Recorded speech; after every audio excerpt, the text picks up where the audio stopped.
Mac mute लगाओ यार आप।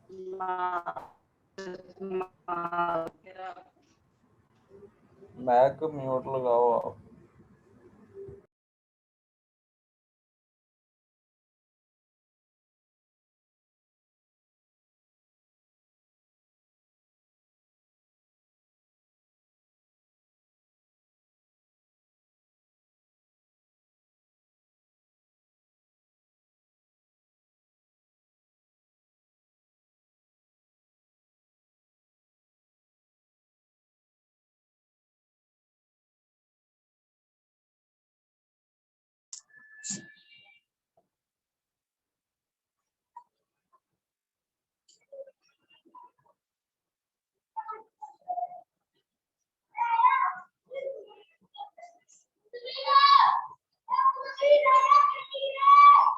आयशा खलील म्यूट लगाओ।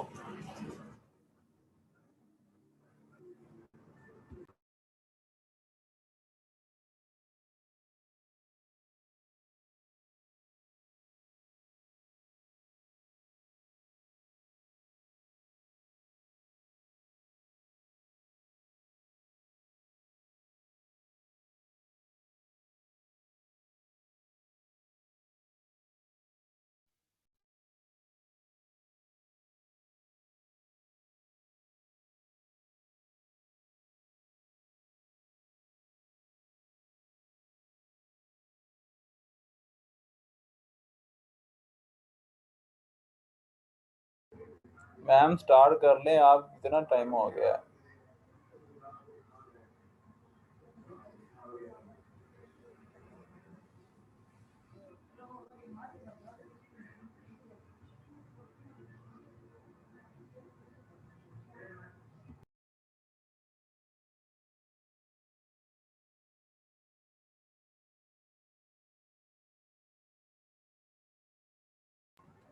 कितने मैम म्यूट ला के बोली तो नहीं जा रही?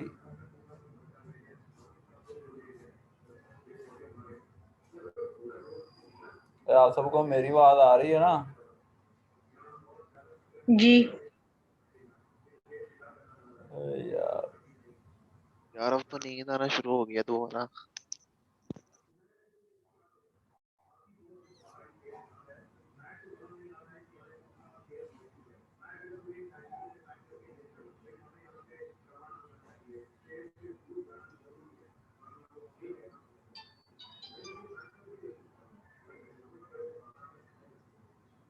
मैम आपको आवाज आ रही हमारी?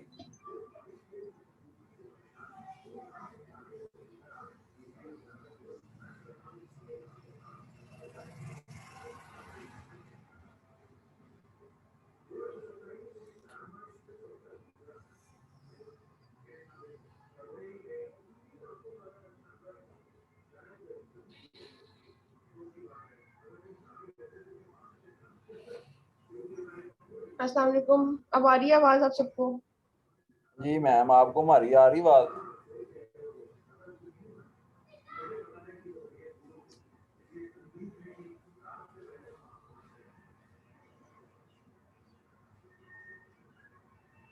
यार ये तो है। बोल दिला, तू बोल। कह रही मैम तुम्हारी आवाज नहीं आ रही। जी ठीक है, आवाज सबको आ रही है, ठीक है। आज हमने पढ़ना है सोशियोलॉजी का, इंट्रोडक्शन ऑफ सोशियोलॉजी। से पहले मैं आपको पढ़ा रही थी और मुझे बिल्कुल पता नहीं चल रहा था कि माइक जो है मेरा म्यूट पे लगा हुआ है। तो है सोशियोलॉजी जो है ये बिल्कुल सोशल साइकोलॉजी जैसे है, ठीक है। बल्कि जब हमने ह्यूमन साइकोलॉजी पढ़ा था, काफ़ी सारी चीज़ें सोशियोलॉजी की उससे रिलेट करती हैं और आपको इंशाल्लाह इसको पढ़ने में मुश्किल नहीं होगी, क्योंकि आपकी जो बेसिक इंफॉर्मेशन है, आपके कॉन्सेप्ट्स हैं, वो ऑलमोस्ट क्लियर हैं पहले से, हमने साइकोलॉजी में पढ़ लिया हुआ है उसको। ठीक हो गया। तो सोशियोलॉजी जो है ना, वो ऑलमोस्ट साइकोलॉजी जैसी है, इसमें काफ़ी सारी चीज़ें जो इससे बेसिक कॉन्सेप्ट है वो ओवरलैप करते हैं सोशल साइकोलॉजी से। सोशल साइकोलॉजी का मैं आपको थोड़ा सा हिंट दे दूँ कि सोशल साइकोलॉजी किसे कहते हैं कि किसी भी सोसाइटी में जो लोग होते हैं उनका सोसाइटी के मुताबिक क्या इम्पैक्ट होता है उनकी साइकी के ऊपर। इसी तरह सोशियोलॉजी भी एक ऐसा सब्जेक्ट है जिसमें हम लोगों की साइकी के बारे में पढ़ेंगे कि किसी भी इन्वायरमेंट का लोगों की साइकी के ऊपर क्या असर होता है और उनका बिहेवियर किसे कहते हैं। तो ये सोशियोलॉजी के अंदर हमने पढ़ना है। तो sociology is a branch of social science. अच्छा, इसके नोट्स वगैरह जो है इसको बनाने का तरीका आपको पता है कि कैसे बनाना है, क्योंकि अगर आपका पेपर ऑब्जेक्टिव टाइप हुआ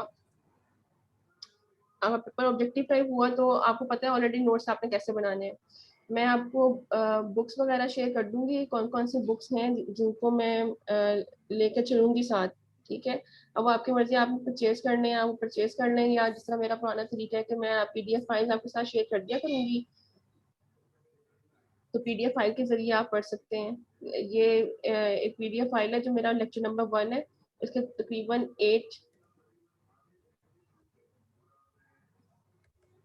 इसके 8 पेजेस हैं आज के लेक्चर के। इसके अंदर हम इंट्रोडक्शन और बेसिक कॉन्सेप्ट पढ़ेंगे सोशियोलॉजी का।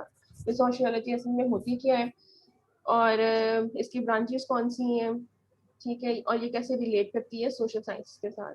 इसमें तकरीबन ये 7 से 8 के करीब जो है वो डेफिनेशन है इसकी। ठीक, इस डेफिनेशन में से कोई सी भी आप 4-5 जो है ना वो याद कर लें, आप अपने नोट्स बना लेने हैं इससे। ठीक है, तो यहाँ पे सबसे पहले हमने डेफिनेशंस के देखने basic introduction. Sociology is a branch of social science that uses systematic method, जो एक सिस्टम के साथ चलती है, of empirical investigation and critical analysis of to develop and define a body of knowledge about human social structure, activities, etc.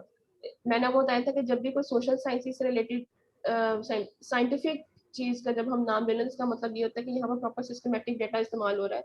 हमने कोई भी बात अगर कही है तो हमने उसको एक्सपेरिमेंट के जरिए प्रूफ करना होता है, उसे कहते हैं साइंटिफिक इन्वेस्टिगेशन। ठीक है, यहाँ पे उन्होंने एम्पिरिकल इन्वेस्टिगेशन का वर्ड यूज किया है, वो एक ही चीज है, और सिस्टमेटिक मतलब होता है एक सिस्टम होता है प्रॉपर।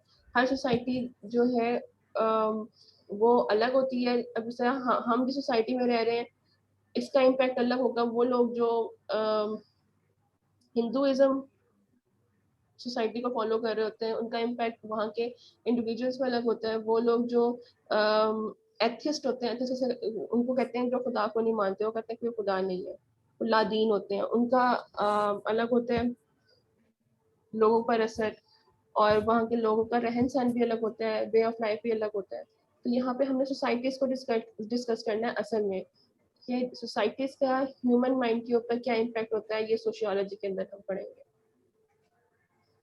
ठीक, आपने जो है ना ये इंट्रोडक्शन को पढ़ना है 2 से 3 दफा, और इसकी समरी जो है ना एक पैराग्राफ में लिख देनी है। जैसे ये एक पैराग्राफ है और एक ये पैराग्राफ है, तो आपने एक पैराग्राफ में जो 7 to 8 मैक्सिमम लाइंस हो, या अपनी नोटपैड पर आप लिख भी लें, जो आपका रजिस्टर आपके सामने है, कि 7 to 8 लाइंस में इसकी जो समरी है इस फर्स्ट पैराग्राफ की वो आपने लिख लेनी है। आपको सवाल आ सकता है कि what is right the brief introduction of sociology. In case अगर आपको शॉर्ट क्वेश्चन आता है या 10 नंबर का सवाल आता है नोट पैराग्राफ में, तो इसमें आप लिख सकते हैं सोशियोलॉजी का इंट्रोडक्शन। ये एक ब्रॉड डिसिप्लिन है, इसके अंदर काफी सारे डिसिप्लिन जो है ना वो इंटर रिलेट करते हैं। काफी सारे डिसिप्लिन कौन से होते हैं, साइकोलॉजी इसके अंदर इंटर रिलेट करता है, बायोलॉजी इसमें इंटर रिलेट करता है, और एंथ्रोपोलॉजी इंटर रिलेट करता है। एंथ्रोपोलॉजी एक सब्जेक्ट है जो हम क्राइम से रिलेटेड पढ़ते हैं, सोसाइटी में क्राइम क्यों होते हैं, ठीक है, और फिर उसका इम्पैक्ट क्या होता है। छोटे बच्चे हैं, इनके लिए इन्होंने यहाँ पर लफ्ज यूज किया हुआ माइनर, MINOR, माइनर, उनकी उनकी साइकी के ऊपर इम्पैक्ट क्या होता है। और जिन ग्रोन अप इंडिविजुअल्स होते हैं, वो लोग जो 16-17 साल से ऊपर होते हैं उन्हें ग्रोन अप इंडिविजुअल्स कहते हैं, उनकी साइकी पर क्या असर होता है और उनके एटीट्यूड कैसे शेप होते हैं, इसको हम सोशियोलॉजी के अंदर पढ़ेंगे। यहाँ पे तकरीबन 7-8 डेफिनेशंस हैं, इनमें से कोई सी जो आपको आसान लगे वो आप कर लें, 4-5 में से कर लें आप। पहली डेफिनेशन मेरे साइंस ऑफ सोसाइटी। एक सोसाइटी, उसकी साइंस क्या है, वो कैसे इवॉल्व हुई है, कैसे बनी है, इसको हम साइंटिफिक सोसाइटी बोलते हैं। ठीक है, इसको हम सोशियोलॉजी बोलेंगे, science of social phenomena. Social phenomena एक सोसाइटी के अंदर क्या चीज़ें हो रही हैं, उसकी साइंस को हम सोशियोलॉजी बोलते हैं। A science of institution. अच्छा ये जो है ना ये बहुत ब्रीफ है। आपने कौन सी करनी है, जो ये लास्ट 2 है स्पेसिफिकली आपने वो इसको लाज़िमन करना है। और यहाँ पे एक और डेफिनेशन होगी वो मैं आपको लिखवा दूँगी। आपने ये 3 तो लाज़िमन करनी है, क्योंकि ये एक-एक नंबर 2-2 वर्ड्स की जो डेफिनेशन है ये इसके मेरा नहीं ख्याल कि आपको इनके साथ पेपर में आता है कि डिफाइन सोशियोलॉजी, जो आएगा यकीनन शॉर्ट क्वेश्चन में। तो इसके अगर आपको नंबर नहीं मिलेंगे, 2 नंबर नहीं मिलेंगे इसके। कि अगर साइंस ऑफ सोसाइटी आप लिखते हैं खाली, तो ये एक बहुत ज़्यादा ब्रीफ है। तो आपने कम से कम थोड़ा बहुत से डिफाइन करना है। The science of social organisation of social change. किस कोई भी सोसाइटी वो ऑर्गेनाइज कैसे होती है और उसके अंदर चेंजेस कैसे होते हैं, इसको सोशियोलॉजी बोलते हैं। The science of study human relationship. This is a good definition of sociology के ह्यूमन रिलेशनशिप, जो एक सोसाइटी में काफ़ी सारे लोग जो रह रहे हैं, जो सोसाइटी बना रहे हैं, उनका आपस में रिलेशनशिप क्या है, इसको हम इसमें पढ़ेंगे सोशियोलॉजी के अंदर।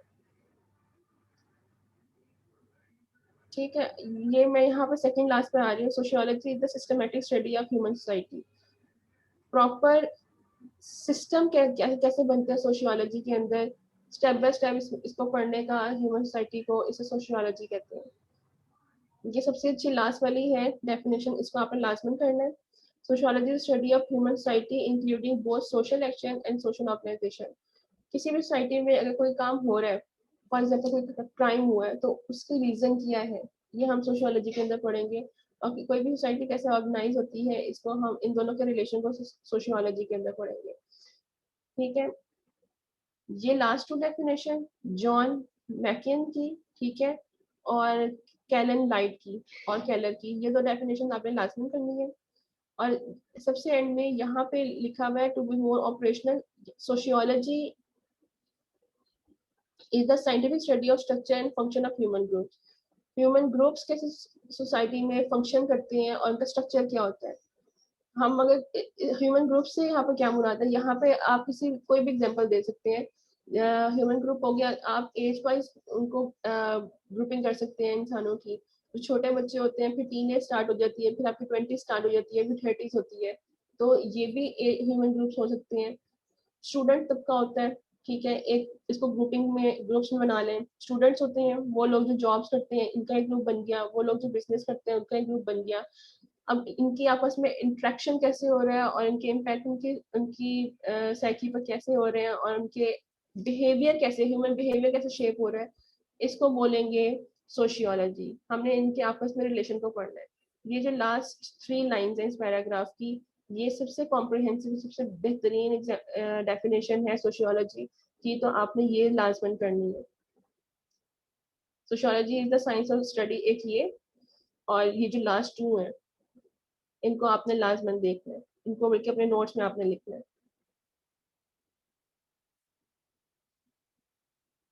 इसके बाद इसका रीजन और डेवलपमेंट। रीजन क्या है सोशियोलॉजी का और ऐसे ऐसे डेवलप कैसे हुई, ये इसके अंदर हमने पढ़ना है। ये पैरा, इसको भी आपने इम्पोर्टेंट पॉइंट्स को हाईलाइट करना है। पहले मैं ये ग्रुप में शेयर कर दूँ इसको, ठीक है, पीडीएफ फॉर्म में। अभी मेरे पास भी डाउनलोड नहीं हुआ हुआ, तो इसको शेयर करने के बाद आपने इसको अपने गूगल ड्राइव पर चढ़ाना है, या फिर डाउनलोड करना है अपने मोबाइल में या अपने लैपटॉप में। और इसको आपने पढ़ने से हाईलाइट करना है इसमें जो इम्पोर्टेंट पॉइंट आपको लगेंगे। और इसको भी आपने एक पैराग्राफ में, इस पूरे पेज को 1 या 2 पैराग्राफ में जो है ना आपने इसके नोट्स बना लेने हैं। तो ओरिजिन में क्या है कि सोशियोलॉजी, जो आज की सोशियोलॉजी है वो इंसान के पुराने तजुर्बात का निचोड़ है, तजुर्बात और उसके ऑब्जर्वेशन का। Sociology is science of society and originated as a special discipline, ठीक है। सबसे पहले जो 1836 में अगस्त कॉमेट था, अ फ्रेंच सोशियोलॉजिस्ट, उसने इसने सबसे पहले इसको सोशल फिजिक्स का नाम दिया था सोशियोलॉजी को। उसको पहले सोशियोलॉजी नहीं बोलते थे, इसको कहते थे सोशल फिजिक्स, जिसकी वजह से एक नया डिसिप्लिन बना था जिसमें हमने इंसानों की आपस में कम्युनिकेशन को, इनके एज ग्रुप के इंट्रैक्शन और इनके रिलेशन को हमने पढ़ा था। इसको सोशियोलॉजी का नाम दिया गया था। मुसलमानों में सबसे पहला इलामा इब्न खल्दून था, हिस्टोरियन था, इसने भी लोगों के एटीट्यूड को स्टडी किया था।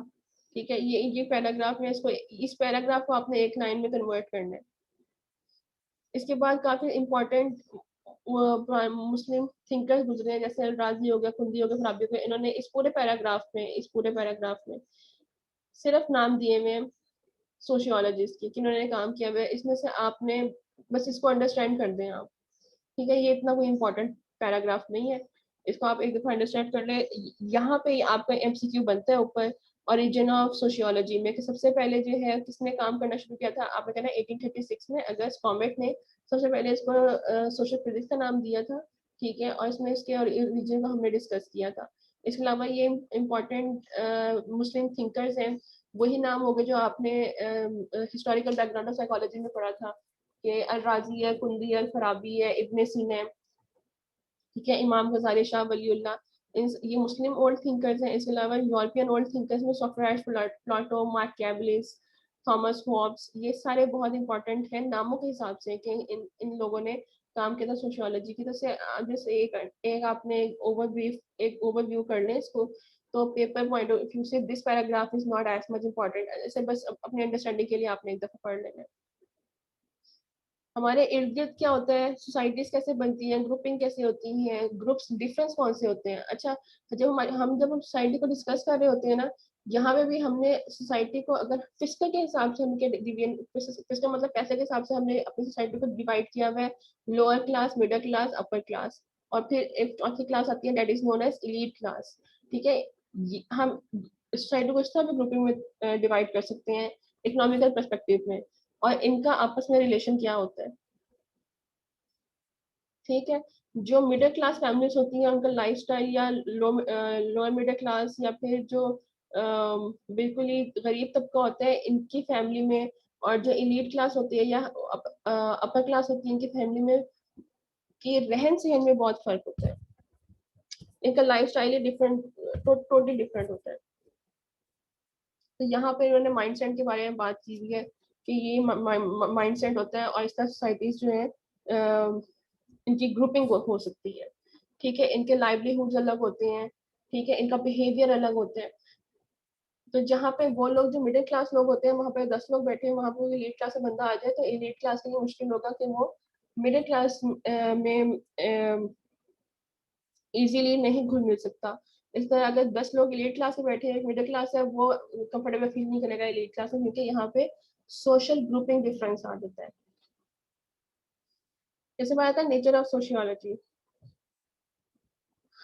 नेचर ऑफ सोशियोलॉजी में यहाँ पे इन्होंने नेचर बताई हुई है कि सोशियोलॉजी के क्या क्या कैरेक्टरिस्टिक्स होते हैं। ठीक है, अच्छा, इसमें से जो नेचर ऑफ सोशियोलॉजी है, इसमें से काफी सारे आपके शॉर्ट क्वेश्चन बन सकते हैं। ये बहुत रिच है टॉपिक्स, और शॉर्ट क्वेश्चन और एमसीक्यू के लिए अपने वो इसे लिख लें कि nature of sociology is one of the very important topic for short questions.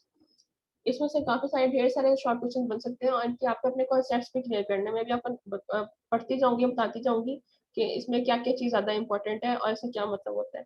सबसे पहले हमने पढ़ने का sociology is an independent science. Sociology को, क्योंकि हमने यहाँ पे डिफरेंट ग्रुप्स को, लोगों के एटीट्यूड को, सोसाइटीज कैसे डेवलप होती हैं, उनकी नेचर क्या होती है, इन सब के रिलेशन के बारे में पढ़ना होता है, और इसका इम्पैक्ट क्या होता है ह्यूमन बिहेवियर के ऊपर। तो इसलिए हमने सोशियोलॉजी को रख दिया कि sociology is an independent science and independent subject. तो इसको अलग ही नाम रख दिया, इसको अलग सब्जेक्ट बना दिया इसको, सोशियोलॉजी को। ठीक है, ये काफी हद तक रिलेट करता है फिलोसफी और पॉलिटिकल फिलोसफी के साथ और हिस्ट्री के साथ। दूसरा है sociology is a social science, not a physical science. Physical science इसे कहते हैं। फिजिकल साइंस का मतलब होता है वो साइंस जिसके अंदर हम बायोलॉजी या ह्यूमन जो एनाटॉमी है उसके बारे में पढ़ते हैं, that is known as physical science. Human body के बारे में पढ़ेंगे, उसे फिजिकल साइंस बोलेंगे। ठीक है, तो सोशियोलॉजी सोशल साइंस, इसमें हमने ह्यूमन के एनाटॉमी यानी कि उसका बॉडी कैसे फंक्शन करता है हमने ये नहीं पढ़ना, हमने सोशल इम्पैक्ट क्या होता है ह्यूमन के ऊपर, सोसाइटी के ऊपर, हमने इसको इस तरह पढ़ना है सोशियोलॉजी। तो इसलिए sociology is a social science. Sociology is a categorical and not a normative discipline.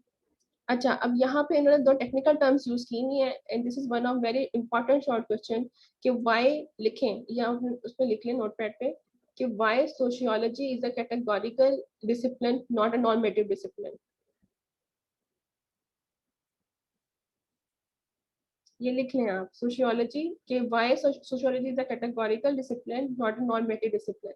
अब यहाँ पे उन्होंने दो टेक्निकल टर्म्स यूज की हुई है, कैटेगोरिकल डिसिप्लिन किसे कहते हैं और नॉर्मेटिव डिसिप्लिन किसे कहते हैं।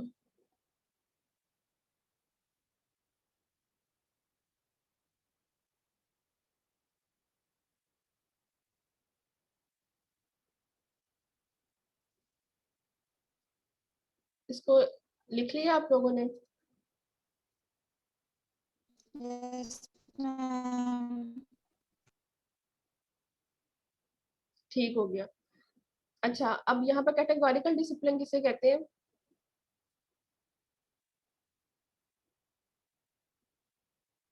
इसकी डेफिनेशन लिख लें आप लोग। Categorical discipline is a body of knowledge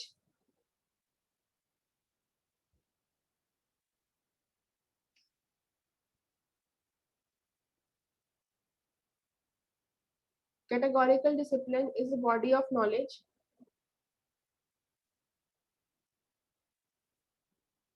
about human society,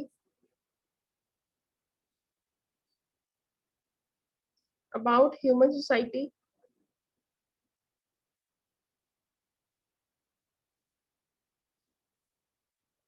not a system or ideas। मैं रिपीट करूंगी इसे 2 दफा, किसी ने परेशान नहीं होना।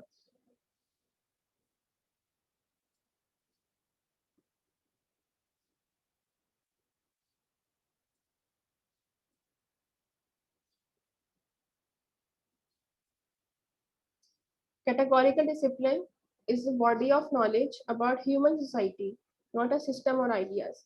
मतलब क्या है कि सोसाइटी के बारे में नॉलेज को कैटेगोरिकल डिसिप्लिन बोलेंगे। ये कोई सिस्टम नहीं है, ये आइडिया नहीं है। हर सोसाइटी जो है वो वेरी करती है अलग अलग। मैंने यहाँ पर अगर आपको बताया था कि अगर हम इकोनॉमी के हिसाब से पढ़ते हैं कि कैटेगरी डिसिप्लिन में, तो हमने इसको 4 से 5 ग्रुप्स में डिवाइड किया हुआ है कि लोअर क्लास होती है, मिडिल क्लास होती है, अपर क्लास होती है और एलीट क्लास होती है। तो ये ह्यूमन सोसाइटी के बारे में नॉलेज है, सिस्टम के बारे में नॉलेज नहीं है और आइडियाज के बारे में नॉलेज नहीं है। आइडिया का मतलब होता है कोई भी थ्योरी हमने पेश कर दी है। Sociology is not a theory, ठीक है, सॉरी नॉट आइडिया। यहाँ पर थेरीज हैं जिनको इन्होंने प्रूव किया हुआ है कि ये चीजें होती हैं। क्या हो रहा है आज?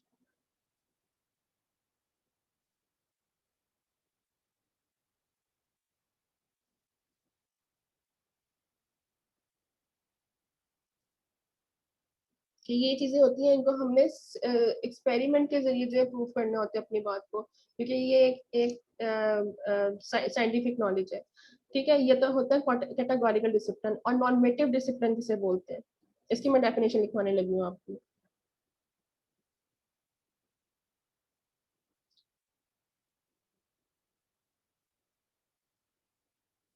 Normative discipline is a branch of learning. Normative discipline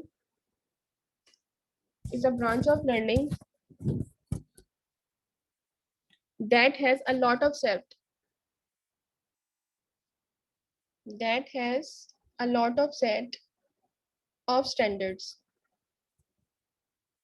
Normative discipline is a branch of learning that has a lot of set of standards or rule of conduct, or rule of conduct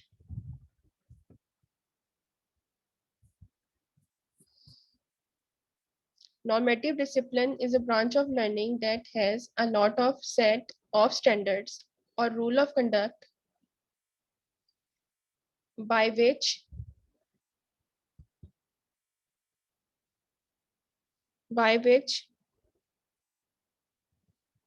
to test TO2 to test, जिसमें हमें test करना होता है, by which to test comma लगाएं, जज। जैनब मैं आपकी बाद में बात सुनती हूँ।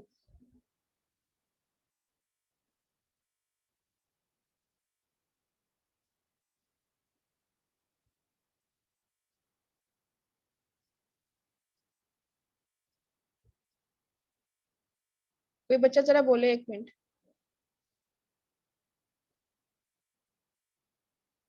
देखो मैम आवाज आ रही है अब? हाँ जी, शुक्र अल्लाह का। ये पता तो मैं नहीं, आपको कब का बोल रहा हूँ ये ओपन कर ले, ओपन कर ले, आप करेंगे? ये ना स्क्रीन गायब हो रही है, मैं कोई रिस्क नहीं ले सकती क्योंकि ये अभी रिकॉर्डिंग हो रही है। चले अभी खैर, back to study, back to study, okay. Back to study. Normative discipline is a branch of learning that has a lot of set. वैसे मैंने तुम्हारा ही मैसेज पढ़ लिया था, लेकिन मैं कोई इंटरप्शन नहीं चाह रही थी, मैंने व्हाट्सएप पे देख लिया था आपका मैसेज हसान। खैर, normative discipline is a branch of learning that has a lot of set of standards और rule of conduct by which to test, comma, जज और evaluates its subject matter.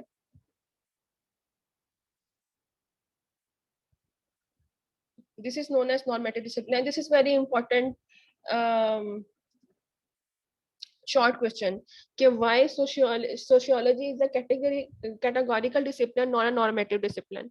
आपने बस इसमें जो है ना वो इन दोनों को पहले बताना है कि कैटेगोरिकल डिसिप्लिन किसे कहते हैं, नॉर्मेटिव डिसिप्लिन कैसे किसे कहते हैं, और जो इस हेडिंग के अंदर नीचे लिखा है ना, sociology confines itself a statement about what is and what is not.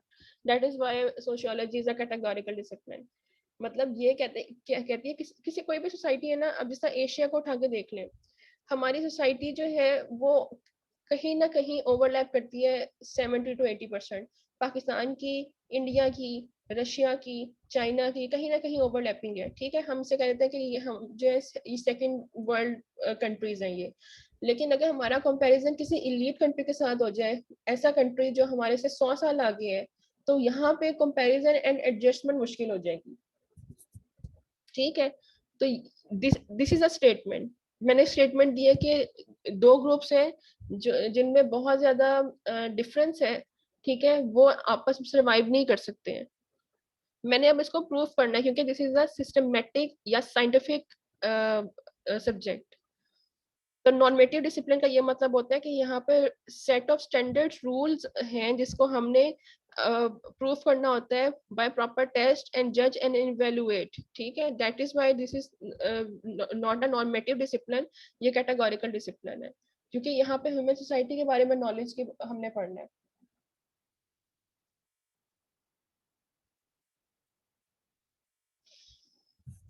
GR या सीआर जो है वो जो अटेंडेंस ले लें इनकी, स्क्रीनशॉट लेकर तो ग्रुप में भेज दें। या टाइम थोड़ा सा रह गया, यहाँ तक किसी को कोई मसला हो तो मुझसे पूछ लें।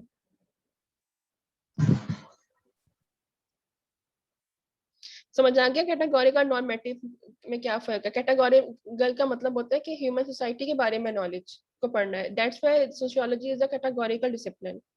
नॉर्मेटिव डिसिप्लिन के बारे में होता है कि सेट ऑफ आइडियाज होते हैं, रूल्स होते हैं, मतलब हमने रूल्स और आइडियाज को नहीं पढ़ना, हमने पढ़ना है कि जो सोसाइटी है उसके नॉलेज ह्यूमन माइंड पर कैसे असर पड़ता है और बिहेवियर पर कैसे इम्पैक्ट करता है, हमने इस चीज को पढ़ना है। इसलिए that is why sociology is a categorical discipline. और अगर हमारी सोसाइटी में कोई चीज सही प्रॉपर पूरी हो रही है तो जरूरी नहीं है कि दूसरी सोसाइटी में भी वो चीज पूरी हो। उनके लिए उनके अपने कैटेगोरिकल डिसिप्लिन होंगे।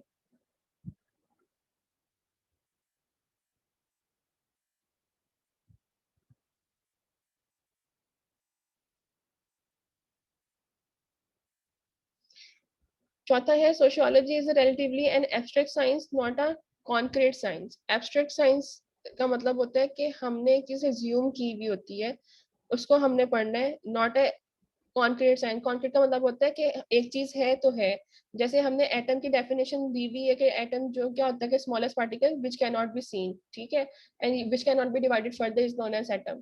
तो this is a concrete science, एक प्रॉपर साइंस है जिसको हम चेंज नहीं कर सकते। लेकिन सोशियोलॉजी जो है ये एब्स्ट्रैक्ट साइंस है जो वेरी करती है सोसाइटी टू सोसाइटी।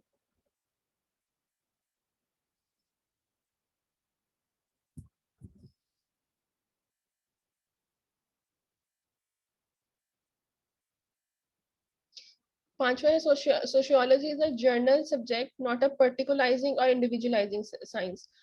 पर्टिकुलराइजिंग और इंडिविजुअलाइजिंग का मतलब क्या होता है कि it does not vary on individuals on a particular person. ये एक जर्नल सब्जेक्ट है, जर्नल साइंस है, मतलब सोसाइटी एज अ होल हम डिस्कस करेंगे, that is why this subject name is sociology.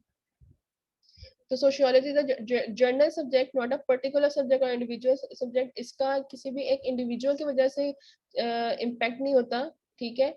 इसका as a whole, as a society होता है, काफी सारे लोग होंगे जो सोसाइटी बनाएंगे, उसका इम्पैक्ट होगा सोशियोलॉजी, उसमें हम सोशियोलॉजी में पढ़ेंगे, हम किसी एक बंदे के बारे में नहीं पढ़ेंगे। दैट इज वाई उन्होंने ऊपर कहा था कि ये एक रिलेटिवली एब्स्ट्रैक्ट साइंस है, कॉन्क्रीट साइंस नहीं है। ये जो आपकी हेडिंग्स दी हुई है इन्होंने, ये आपको सवाल शॉर्ट क्वेश्चन में पूरे पूरे स्टेटमेंट साथ ही आ सकते हैं कि why sociology is journal science, not a particular और इंडिविजुअलाइजिंग साइंस। तो इसमें जो मैंने अभी आपको बताया, आपने वही चीज लिख देनी है कि ह्यूमन इंट्रैक्शन के बारे में हमने पढ़ना है, हमने इंडिविजुअल के बारे में नहीं पढ़ना। That is why it is a journal science.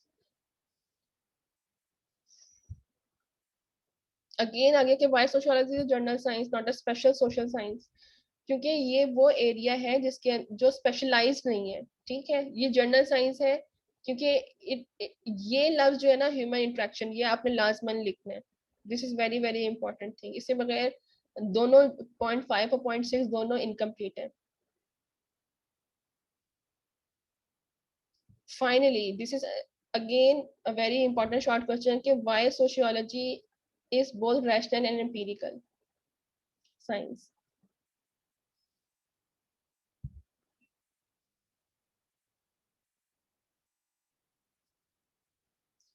अच्छा, दो ब्रॉड ब्रॉड कॉन्सेप्ट्स हैं साइंटिफिक नॉलेज में, ठीक है। एक कॉन्सेप्ट है एम्पिरिसिज्म। एम्पिरिसिज्म का क्या मतलब होता है? Is approach that emphasise experiences and facts that result from observation experimentation.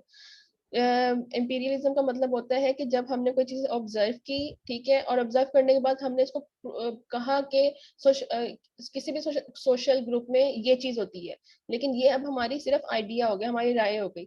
हम इसको उस वक्त तक एक्सेप्ट नहीं करेंगे जब तक हम इसको एक्सपेरिमेंट के थ्रू प्रूव ना कर दें, क्योंकि मैंने आपको ऑलरेडी बताया कि सोशियोलॉजी इटसेल्फ साइंस का नाम है, ठीक है। तो जो इंपीरियलिज्म होती है, इसके अंदर दो चीजें इंपॉर्टेंट होती हैं, that is observation and experimentation. और ऑब्जर्वेशन एंड एक्सपेरिमेंटेशन के जरिए आपने अपनी बात प्रूव करनी होती है। तो that's why sociology is a imperial subject. और रैशनल सब्जेक्ट क्या होता है? इसमें rationalism stresses upon reason and theories that result from the logical interference। जब हमने इंपीरियलिज्म दिया, अपनी राय दी, उसको एक्सपेरिमेंट के जरिए प्रूव किया, तो यहाँ पे एक लॉजिकल इंटरफेरेंस आ गया। लॉजिकल इंटरफेरेंस का मतलब ये हो गया, जैसे मैंने आपको एग्जांपल दी थी कि हमने 4 ग्रुप बनाए हुए हैं। अगर इकोनॉमिक पर्सपेक्टिव से अपनी सोसाइटी को देखें, तो मैं यहाँ पे प्रूव करूंगी कि जो मिडिल क्लास है वो एलीट क्लास के अंदर बहुत जल्दी मिक्सअप नहीं हो सकती। आपने कहना है कि इसको एक्सपेरिमेंट के जरिए प्रूव करें, तो मैं यहाँ पर डेटा लूंगी। डेटा कुछ मैं फॉर एग्जांपल 10 अफराद ले लिए मैंने मिडिल क्लास ग्रुप में से, और 10 अफराद ले लिए मैंने एलीट क्लास में से। वहां पे मैंने स्पेसिफिक अपना सर्वे किया, और इसको सर्वे के जरिए जो है ना वो एक्सप्लेन कर दूंगी कि कैसे ये दो ग्रुप जो है ना वो बहुत जल्दी ओवरलैप नहीं कर सकते, ठीक है। इन दोनों ग्रुप के क्योंकि लाइफस्टाइल में फर्क है। जो यहाँ का पाकिस्तान का एलीट ग्रुप है, ये अगर यूरोप चला जाए, ठीक है, यूरोप, वो लोग जो हमसे 100 साल आगे हैं, तो वहाँ के जो एलीट ग्रुप है और पाकिस्तान का जो एलीट ग्रुप है, यहाँ पे 100 साल का डिफरेंस है। तो यहाँ पाकिस्तान के एलीट ग्रुप को वहाँ के एलीट ग्रुप में इंडल्ज होने में, ठीक है, उसमें टाइम लगेगा। तो ये हमने एक्सपेरिमेंट के जरिए प्रूव करना है। And this is very important short question, ये शायद आ भी जाए आपको आपके मिड्स में, कि why sociology is both rational and empirical science.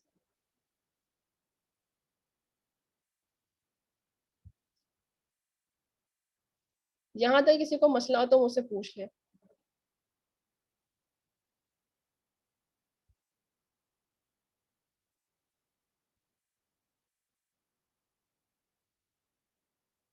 सब क्लियर है?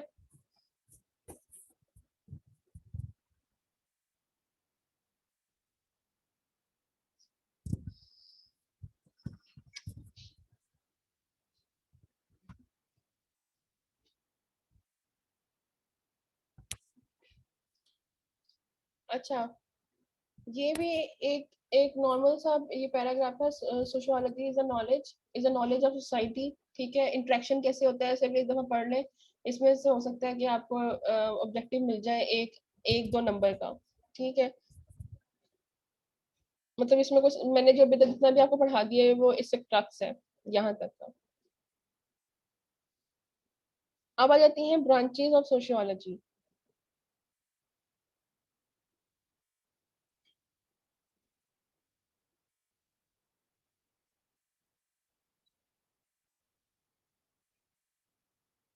हमने सोशियोलॉजी को, सबको स्क्रीन नजर आ रही है ना? ये जो नोट्स मेरे हैं ये सबको नजर आ रहे हैं? Yes ma'am. ठीक है। अच्छा, सब्जेक्ट मैटर में ये ब्रांचेस ऑफ सोशियोलॉजी, ये अगेन एक इटसेल्फ एक लॉन्ग क्वेश्चन है। आपको लॉन्ग क्वेश्चन अगर सब्जेक्टिव पेपर इनकेस आपका होता है सोशियोलॉजी का, तो आपको ये पेपर में आ सकता है कि right a comprehensive note on branches of sociology. Sociology की इतना एक कॉम्प्रिहेंसिव सब्जेक्ट है, ठीक है, इन्हांस्ड सब्जेक्ट है कि इसको हमने 5 से 6 आगे से ग्रुप्स में डिवाइड कर दिया, इसकी ब्रांचेस में डिवाइड कर दिया है। ठीक है, जो तकरीबन सारे के सारे इंपॉर्टेंट है। ठीक है, सबसे पहले सोशियोलॉजिकल थ्योरी आ गया कि हमने इसमें सिर्फ थ्योरी को पढ़ना है। थ्योरीज कैसे कि कोई भी चीज़ कैसे ड्राइव होती है, हमने उसको, अगर हमने कोई क्रिटिसिज्म कर रहे हैं सोसाइटी के ऊपर, तो हमने उसको एक्सपेरिमेंट के जरिए जो है वो प्रूव करना है। ये अभी तक मैंने जितनी बातें की है ना, ये सारी इसके अंदर सोशियोलॉजिकल थ्योरी के अंदर और हिस्टोरिकल सोशियोलॉजी में पड़ी हुई है। दूसरा हिस्टोरिकल सोशियोलॉजी है कि पहले के लोग जो है वो सोसाइटी को कैसे देकर चलते थे। ठीक है, क्योंकि वो थोड़े इलिटरेट होते थे। अभी जैसे जैसे हमारी सोसाइटी से एडवांस हो रही है, यहाँ की लोगों के एटीट्यूड में फर्क आ रहा है। आप यहाँ पे पॉलिटिकल इंटरेस्ट की बात आप ले सकते हैं कि एक वक्त तक के लोगों को अवेयरनेस नहीं थी कि कौन सा बंदा हमारे लिए सूटेबल लीडर है और हमें किसको चूज करना है, राइट ऑफ वोट क्या होता है। लेकिन ऐसे ऐसे जैसे जैसे एजुकेशन आम हो रही है, लोग ज्यादा अवेयर हो रहे हैं, लोगों को पता चल रहा है कि ये लीडर है, इसने जो पिछले 3 दफा इलेक्ट हुआ था, इसने तो हमारे लिए काम नहीं किया, तो आगे भी काम नहीं करेगा, तो हमें दूसरों को चांस देना चाहिए। तो हिस्टोरिकल सोशियोलॉजी जो था, पहले के लोग जो कम पढ़े लिखे थे, प्री लिटरेट का मतलब होता है कि जो कम पढ़े लिखे होते हैं, दिस इज नॉट इलिटरेट, लेकिन प्री लिटरेट जो पुराने जमाने के, प्रिमिटिव का मतलब होता है ओल्ड एशियंट लोग, primitive people, and pre literate का मतलब होता है जो मतलब इतनी बहुत लिटरेट सोसाइटीज नहीं थी, उनका एटीट्यूड अलग है एज कम्पेयर टू वो लोग। अब